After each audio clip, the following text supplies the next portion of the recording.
The military clock has struck, and the storm is not coming. It's here. At precisely 12:01 p.m. on the 20th of January, 2025, the world shifted silently. No headlines, no parades. Just a single classified trigger, the Military Commissions Act, was activated. This wasn't political posturing. This was the silent transition to wartime law the Constitution upheld not by courts but by commanders. Camp Justice is active. Guantanamo Bay is operational. Diego Garcia and Ramstein are now tribunal hubs. Behind the scenes, over 100 sealed executive orders are now unsealed. The tribunals have begun. This is no longer theoretical. This is precision warfare against enemies of the Republic, foreign and domestic. Civilian courts are now bypassed. This is military jurisdiction. Evidence long classified, now admissible. Witnesses secured. Warrants executed. No more delays, no more leaks, no more mercy. The operation is simple. Isolate, expose, neutralize. Every known actor, from financial architects to media operatives, is now being tracked. Escape routes are blocked.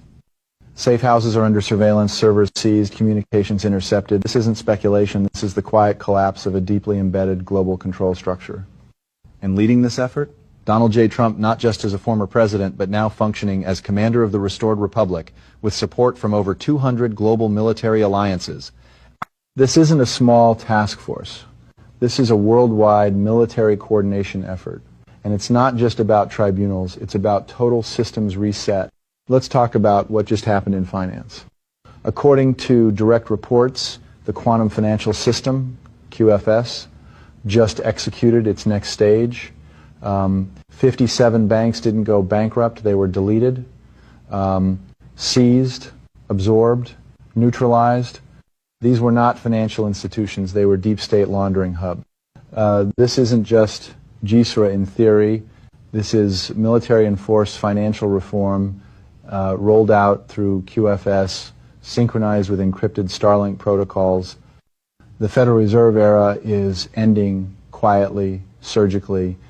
At the same time, Gitmo is expanding, not shutting down, expanding.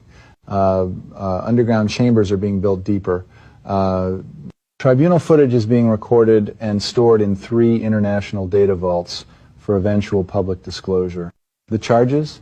Crimes against humanity, election manipulation, bioweapon development, global child trafficking, ritual abuse at the highest levels. And the consequence? Military justice, swift, absolute, uncompromising. These aren't public trials. These are classified legal actions under wartime protocol. In some cases, executions are taking place daily, not as retribution, but as system resets. The swamp wasn't just exposed. It was surrounded. Meanwhile, Starlink, often misunderstood as a simple tech network, is actually functioning as a classified battlefield control system. It locks onto rogue assets, tracks missile and drone threats, and deploys countermeasures. So far, every attack on Starlink has failed. The system holds. The sky grid is ours. What we are witnessing is the full convergence of financial justice, military tribunals, and digital warfare. This is multi-domain combat, unfolding in silence, masked by media theater. The mainstream will tell you none of this. But signals don't lie. When banks vanish in hours, when satellite grids go dark, when key figures disappear without explanation, something far greater is unfolding. Trump and his alliance are not waiting for public permission. They're executing legal restoration not for show, but for survival. And we've crossed the threshold. 12:01 p.m. wasn't just a moment, it was a declaration. From that point forward, the rules changed. The system of lies, bribes, and manipulation lost its legal shield. What's coming is not a political scandal, it's a historic reckoning. The deep state tried to silence the world with distractions, wars, and fear. But the Constitution outlasted the deception, and now military law is restoring what civilian law could not. Stay awake, stay informed, and prepare for the next phase, because what's happening next will shake the foundations of history.